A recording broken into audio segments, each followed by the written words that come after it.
Hello dear students, welcome back to my channel physics SPC. Thermal property of matter का एक question.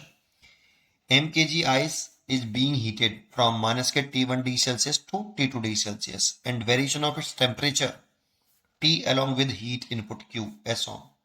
Latent heat of melting process can be calculated as चार choice रखी और ये figure दे रखा है।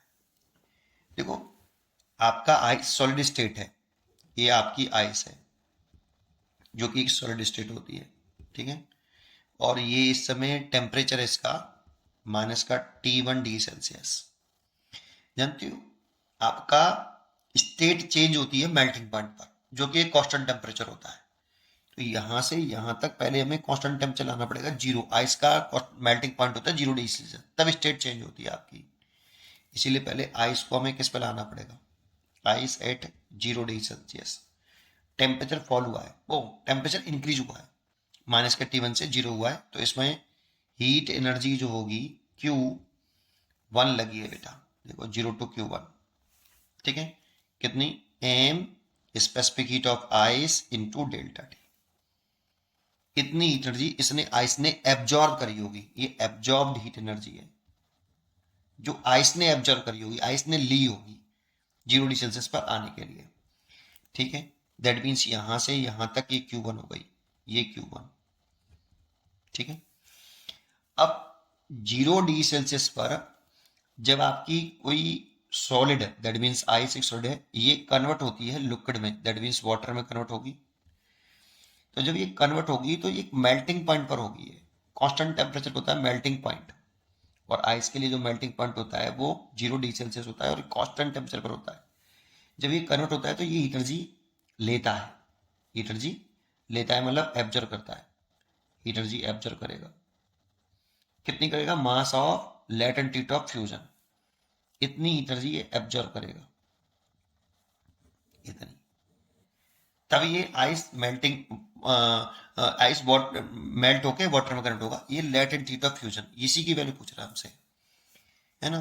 तो देखो, ये जब ये कन्वर्ट हुआ होगा, आइस वाटर में कन्वर्ट हुआ होगा एट 0 डिग्री सेल्सियस पर, तो इसने हीट एनर्जी कुछ एब्जॉर्व करी होगी, वो Q2 डैश कहे, Q2 नहीं कहे। ये तो टोटल हीट एनर्जी हो गई, कितनी उसने एब्जॉर्व करी यहां तक पहुंचने में। देखो ये आइस थी, यहां पे ये आपकी आइस प्लस वाटर है, और जब यहां पहुंच जाएगा तब वो वाटर में कन्वर्ट होगा। ये तो टोटल हीट एनर्जी है जो उसने एब्जॉर्व करी है, यहां से यहां तक ये ऐसे। This is a Q2। यहाँ बच्चे गलती कर देते हैं, Q2 मान लेते हैं, ये Q2 नहीं है बेटा, जैसे कुछ और कहिए Q2 डैश। हमें तो यहां से यहां तक की चाहिए, ये Q2 डैश है, ये है ना, ये वाली। कि आइस से वाटर में बनने के लिए उसने कितनी एनर्जी एब्जॉर्व करी, Q2 डैश लेट कर लिया मैंने। तो Q2 dash is equal to mass of ice and latent heat of fusion, इतनी एनर्जी और एब्जॉर्व करी होगी इसने।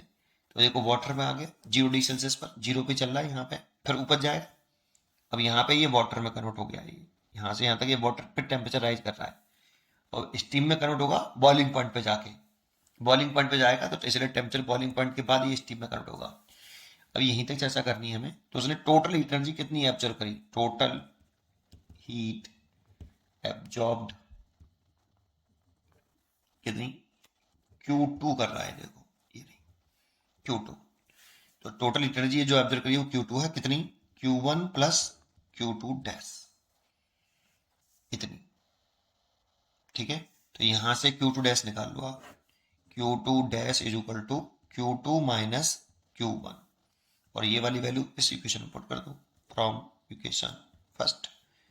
Q2 डैश बराबर mass into latent heat of fusion, ये Q2 minus Q1 is equal to m into latent heat of fusion. अच्छा, m यहाँ पे कैपिटल में दे रखा है, तो कैपिटल m कर लेते हैं, ठीक है। तो latent heat of fusion of ice Q2 minus Q1 upon capital M, इतनी हो जाएगी बेटा। इसलिए इसका जो चॉइस होगी वो बी है ना। उम्मीद करता हूं कि आपको ये जरूर समझ में आया होगा। पढ़ते रहिए और खुश रहिए। Thank you.